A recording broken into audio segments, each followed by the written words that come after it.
Imagine this. ఒక్కసారి ఊహించుకోండి. చుట్టూ కొన్ని లక్షల కిలోమీటర్ల దాకా చిమ్మ చీకటి. ఈ అనంత విశ్వంలో సోలార్ సిస్టమ్ ఆవలి ప్రపంచాన్ని చూడటానికి వెనక్కి తిరిగి రాలేని ఒక అద్భుత ప్రయాణంలో ఉన్నారు మీరు. విశాలమైన ఈ సౌర కుటుంబంలో ఒక మిస్టీరియస్ ప్రపంచపు అంతర్భాగంలో జరిగే భయానక అగ్నిపర్వత చర్యల వల్ల ఆకాశంలోకి కొన్ని వేల కిలోమీటర్ల ఎత్తు దాకా ఎగజిమ్మే సల్ఫ్యూరిక్ యాసిడ్ ప్రపంచం ఒకవైపు కనిపిస్తే, మరోవైపు అచ్చం అందమైన భూ వాతావరణానికి దగ్గరగా నీటితో కూడిన నదులు, సెలయేర్లు, ఇంకా మహాసముద్రాలు కూడా ఉండి వేల కిలోమీటర్ల మంచు పొర కప్పబడి మార్స్ తర్వాత భూమి లాంటి మరో ప్రదేశాన్ని చూస్తూ ముందుకు వెళ్ళే మీ ప్రయాణం మాటలకందని ఒక అద్భుతం అవ్వదా? మనిషి ఏలియన్స్ కోసం పంపిన మెసేజ్ని ఒక బంగారపు సీడీలో ఇముడ్చుకొని కేవలం మన ఇంట్లోని రెఫ్రిజిరేటర్ బల్బుతో వెలిగే పవర్తో గంటకి 61,500 కిలోమీటర్ల వేగంతో 1977లో బయలుదేరిన 2 సైలెంట్ ట్రావెలర్స్ యొక్క కథ ఇది. ఏనాటికైనా మనిషి మెసేజ్ని ఏలియన్స్కి చేర్చాలని రోజుకు కొన్ని లక్షల కిలోమీటర్లు ప్రయాణిస్తూ ఇప్పటికీ కొనసాగుతున్న ఈ ట్రావెలర్స్ జర్నీని మీ కళ్ళకు కట్టినట్లు చూపించాలనుకుంటున్నాను. అసలు ఆ ట్రావెలర్స్ ఎవరు? వాటి జర్నీలో అవి కనుగొన్న అద్భుత విషయాలేంటి? ఏలియన్స్ కోసం అవి తీసుకెళ్లే మెసేజ్ ఏంటి? రండి, మనం కూడా ఆ జర్నీలో కలిసి వెళ్దాం.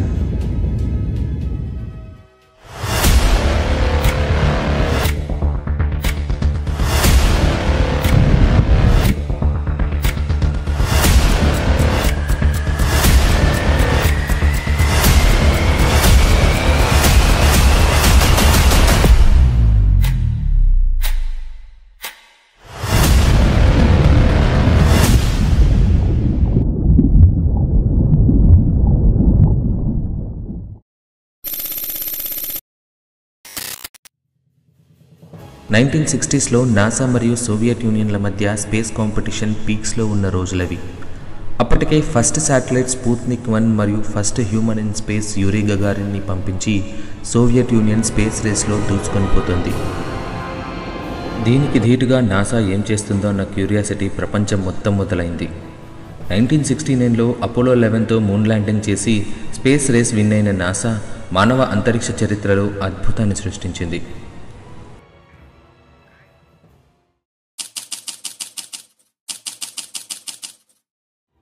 చివరి మూన్ మిషన్ అయిన అపోలో 17లో భాగంగా ఆస్ట్రోనట్ హ్యారిసన్ మరియు సెర్నాన్ చంద్రుడిపై చివరి పాదం మోపడంతో ఎన్ని రోజులు చంద్రుడి చుట్టూ తిరుగుతున్న అంతరిక్ష పోటీకి తెరపడింది.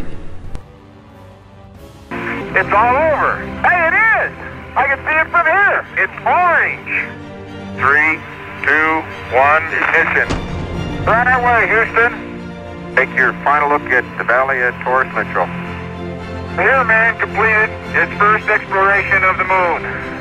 May the spirit of peace in which we came be reflected in the lives of all mankind. ఇక అమెరికా యొక్క ప్రయారిటీస్ అంతరిక్షంలో మరికొన్ని అద్భుతాల వైపు మళ్ళాయి.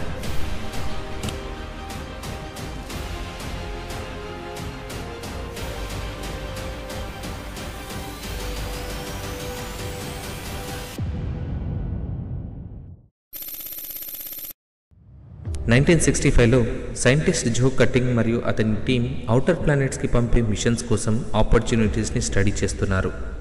కాకపోతే మన సోలార్ సిస్టంలో అన్ని ప్లానెట్స్ ఒకే వైపు ఉండటం చాలా రేర్.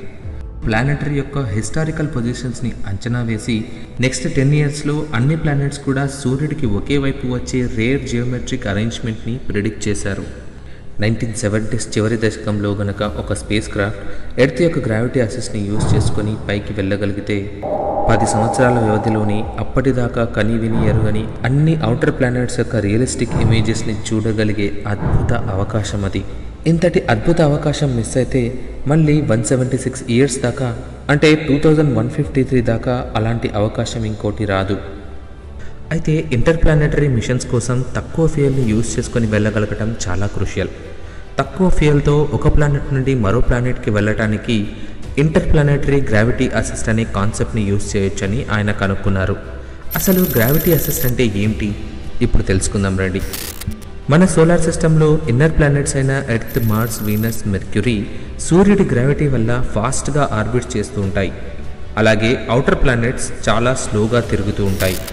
ఇటువంటి సమయంలో ఇన్నర్ ప్లానెట్స్ నుండి ఔటర్ ప్లానెట్స్కి వెళ్ళాలంటే ఎక్కువ ఫ్యూయల్ లేకుండా ఎర్త్ యొక్క గ్రావిటీని యూజ్ చేసుకుని ఎగ్జాక్ట్ వెలాసిటీతో ఆ ఔటర్ ప్లానెట్ యొక్క ఫ్యూచర్ పొజిషన్ వైపు మన ప్రోబ్ని షూట్ చేస్తే అది రీచ్ అయ్యేసరికి కరెక్ట్గా ఆ ప్లానెట్ ఆ పొజిషన్లో ఉంటుంది. దీన్ని ఎర్త్ యొక్క గ్రావిటీ అసిస్ట్ అంటారు. అంటే సూర్యుడు యొక్క గురుత్వాకర్షణ శక్తిని తప్పించుకోవడానికి మన ఎర్త్ ఆల్రెడీ 30 km/s వేగంతో తిరుగుతూ ఉంటుంది. అయితే ఒక స్పేస్ క్రాఫ్ట్ని మన భూమి నుంచి పైకి పంపించినప్పుడు అది తన స్పీడ్తో పాటు ఎర్త్ యొక్క స్పీడ్ని కూడా జోడించుకొని సెకండ్కి 40 కిలోమీటర్ల వేగంతో సూర్యుడి ఎస్కేప్ వెలాసిటీని అందుకొని ఔటర్ ప్లానెట్స్ వైపు దూసుకొని పోతుంది. అంటే ఆ స్పేస్ క్రాఫ్ట్ యొక్క సొంత స్పీడ్తో పాటు భూమి ద్వారా వచ్చే ఆ గ్రావిటీ పవర్ వల్ల ఆ స్పేస్ క్రాఫ్ట్ ఇంకా ఫాస్ట్గా వెళ్ళి అంతరిక్షంలో సుదూర ప్రాంతాలు ప్రయాణించడానికి ఎక్కువ ఫ్యూయల్ అవసరం లేకుండా ఉంటుంది. అలాగే ఆ స్పేస్ క్రాఫ్ట్ ఒక ప్లానెట్ నుండి మరో ప్లానెట్కి వెళ్ళటానికి ఒక్కో ప్లానెట్ యొక్క గ్రావిటీని యూజ్ చేసుకొని తన పాత్ని ముందుకు వంచి స్పీడ్ని పెంచుకొని అలాగే కంటిన్యూగా జర్నీ కొనసాగిస్తుంది. ఇదే inter planetary gravity assist. Immediately NASA మరియు JPL ఒక స్పేస్ క్రాఫ్ట్ని డిజైన్ చేయడం ప్రారంభించింది. మానవ అంతరిక్ష చరిత్రలో అద్భుత మైలురాయిలను సృష్టించే ఆ స్పేస్ క్రాఫ్ట్ల యొక్క డిజైన్ ఇలా ఉంటుంది. ప్లానెట్స్ని క్యాప్చర్ చేయడానికి ఒక కెమెరా, ఎర్త్తో కాంటాక్ట్ అవ్వడానికి ఆన్బోర్డ్ కంప్యూటర్స్ మరియు రిసీవర్స్, ఒక పెద్ద యాంటెనా, అలాగే వోయేజర్ డేటా సిగ్నల్స్ని మరియు ఇమేజెస్ని భూమికి చేర్చడానికి ఆ యాంటెనా ఎప్పుడు ఎర్త్ వైపు కాన్స్టెంట్గా ఉంచాల్సి ఉంటుంది. ఆ కాలంలోనే ఎంత పర్ఫెక్ట్గా డిజైన్ చేశారంటే వోయేజర్ ఎర్త్ వైపు ఉండటానికి యాంటెనాపై సన్ సెన్సార్ని అమర్చారు. ఇది యాంటెనాని సూర్యుడి వైపు ఎప్పుడు ఫేస్ చేసేలా లాక్ చేయడానికి యూజ్ చేశారు. కానీ అప్పుడప్పుడు ప్లానెట్స్ అడ్డు వచ్చినప్పుడు, సూర్యుడు కనిపించకుండా పోయినప్పుడు లేదా ఏదైనా ఒక ప్లానెట్ యొక్క ఫొటోస్ని తీయడానికి స్పేస్ క్రాఫ్ట్ మరోవైపు తిరిగినప్పుడు అది ఎంత యాంగిల్ తిరిగిందో తెలుసుకొని మళ్ళీ ఎర్త్ వైపు తిరగడానికి ఒక ఆన్బోర్డ్ గైరోస్కోప్ని కూడా అమర్చారు. వీటితో పాటు మరికొన్ని ఇతర ఇన్స్ట్రుమెంట్తో ఒక అద్భుతమైన స్పేస్ క్రాఫ్ట్ డిజైన్తో మ్యానుఫ్యాక్చర్ అయిన 2 ఐడెంటికల్ స్పేస్ క్రాఫ్ట్ లాంచ్కి సిద్ధమయ్యాయి. వీటి గురించి మరో ఆశ్చర్యకరమైన విషయం ఏంటంటే ఈ ఇన్స్ట్రుమెంట్స్ మొత్తం కూడా కేవలం మన ఫ్రిడ్జ్ డోర్ ఓపెన్ చేసినప్పుడు వెలిగే లైట్కి కావాల్సిన పవర్ని మాత్రమే యూజ్ చేసుకొని పనిచేస్తాయంటే నమ్మగలరా? సో ప్లూటోనియం 238 పవర్ హౌస్తో దాదాపు 86 సంవత్సరాల దాకా ఈ స్పేస్ క్రాఫ్ట్కి పవర్ అందుతుంది. 1970sలో ఈ డిజైన్ చేశారంటే ఎంత అద్భుతం కదా.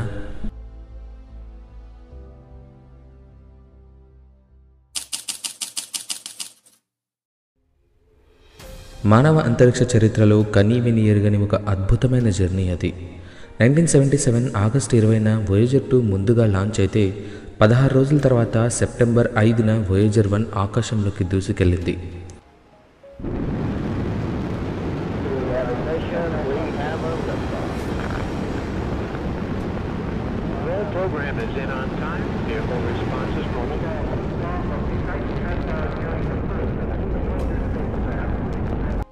లాంచ్ అయిన 42 నిమిషాల తర్వాత చివరి బూస్టర్ ఇచ్చిన వెలాసిటీతో ఎర్త్ గ్రావిటీ పవర్ని దాటుకుని వోయేజర్ ముందుకు వెళ్ళింది.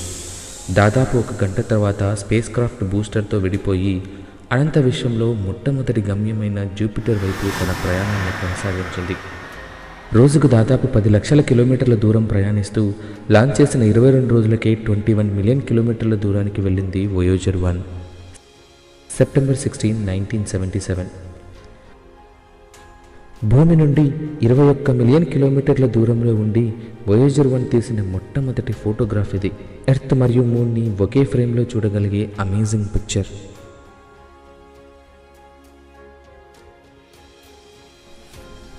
సూర్యుడి కన్నా పెద్ద నక్షత్రాలే ఇసుకరేణువంతగా కనిపించే ఈ భారీ అంతరిక్షంలో అతి సూక్ష్మంగా ఉండి మన ఇంట్లో వెలిగే సాధారణ LED బల్బు పవర్తో కూడిన సిగ్నల్స్ని ఎర్త్కి పంపినప్పుడు అంతటి వాస్ట్ స్పేస్లో వాటి సిగ్నల్స్ భూమికి చేరేసరికి చాలా వీక్ అయిపోతాయి.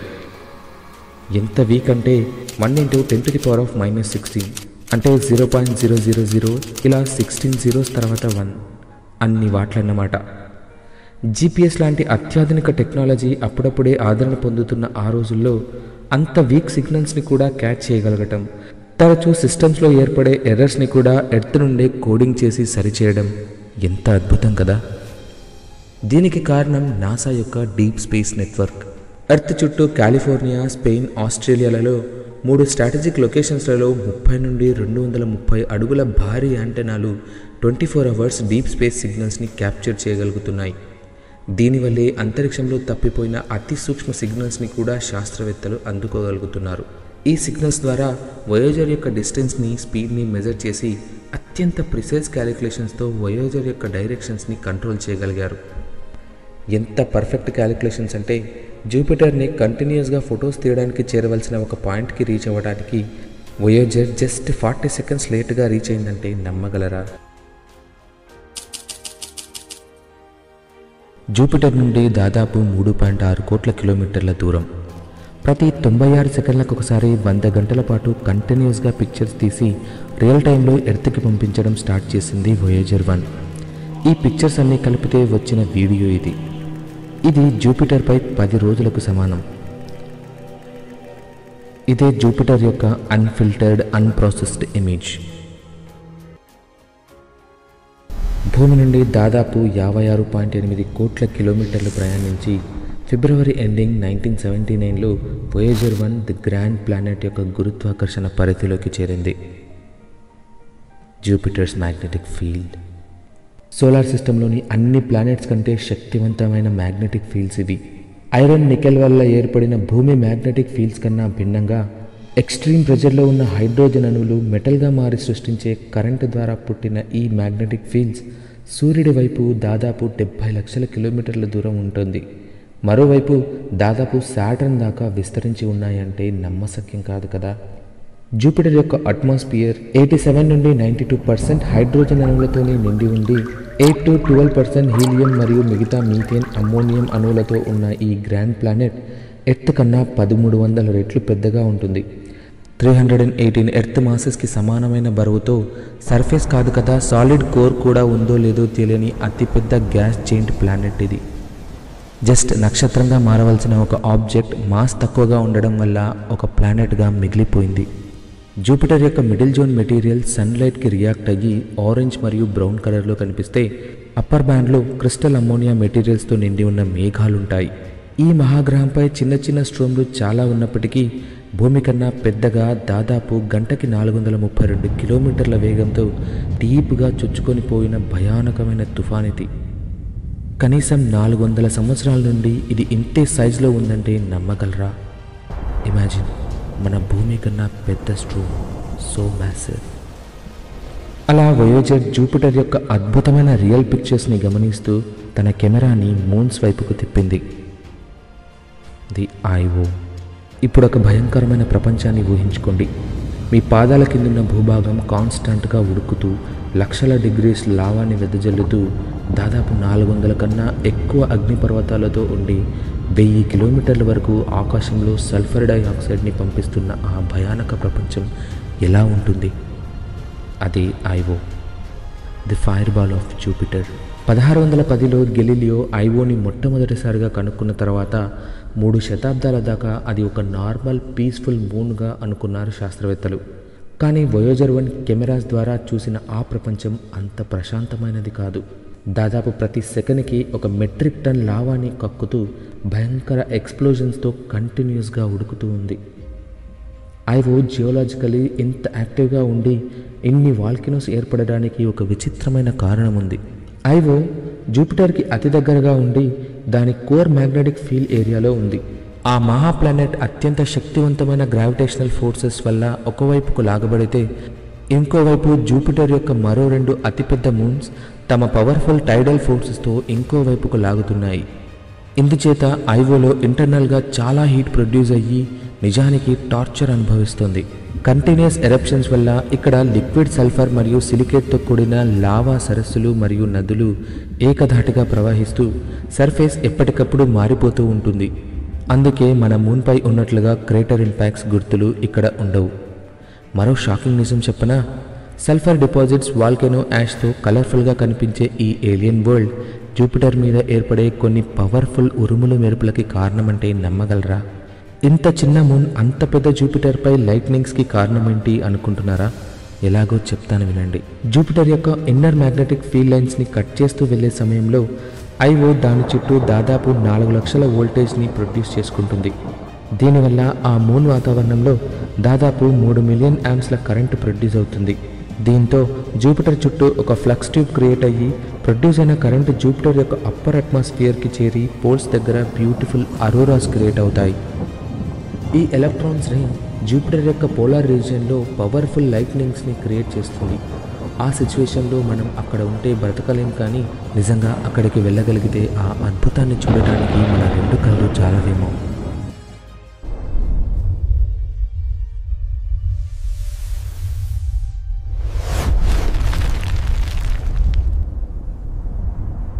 ఫన్ ఫ్యాక్ట్ ఏంటంటే వోయేజర్ 1 ఐఓకి జూపిటర్కి మధ్య వెళ్ళేటప్పుడు భూమి కన్నా 1000 టైమ్స్ ఎక్కువ రేడియేషన్ డోసేజ్ని ఎక్స్పీరియన్స్ చేసింది. అయితే అంతరిక్షంలో భూమి లాంటి ఇంకో ప్రపంచాన్ని వెతుకుతున్న మనిషికి constant volcanoes, intense radiation, powerful electric and magnetic fields ఉండడం వల్ల ఈ చందమామ మనిషి జీవించడానికి అనువు కాదని తేలింది. అయితే వోయేజర్ 1కి యూరోపాను చేరుకునే అవకాశం దొరకలేదు. కానీ వెనకాలే వచ్చే వోయేజర్ 2 4 నెలల తర్వాత యూరోపాని చేరుకుంది. ఇది ఇంకో వింత ప్రపంచం. ఒక పక్క ఐఓ ఉడుకుతూ అగ్నిగోళంగా ఉంటే యూరోపా మాత్రం చాలా చల్లగా ఒక ఐసీ సర్ఫేస్ని కలిగి ఉంది. -138 డిగ్రీస్ ఉష్ణోగ్రతతో ఉన్న ఈ సర్ఫేస్ అంతా ఐస్ ఉన్నా అది గ్రానైట్ రాయంత దృఢంగా ఉంటుంది.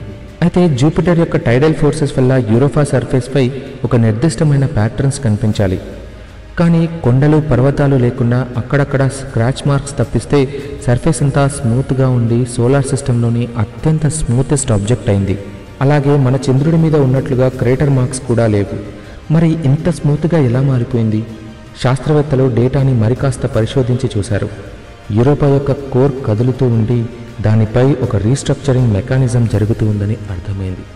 ఎర్త్పై టెక్టానిక్ ప్లేట్స్ కదిలినట్లుగా దానిపై సర్ఫేస్ ఐస్ కదులుతూ మారుతోంది. ఎర్త్పై మానవుడు తవ్విన అత్యంత లోతైన ప్రాంతం కన్నా ఎక్కువ లోతుంటుందట ఈ సముద్రం. అన్లైక్ ఐఓ, యూరోపాపై నీరుండడం వల్ల ఏలియన్ లైఫ్ జీవించే అవకాశం ఉండొచ్చని శాస్త్రవేత్తల అంచనా. ఏదో ఒకరోజు మనం అక్కడికి వెళ్ళి ఒక డీప్ బోర్ హోల్ని తవ్వి పరిశోధన చేయగలిగితే ఎంతో అద్భుతంగా ఉంటుంది కదా.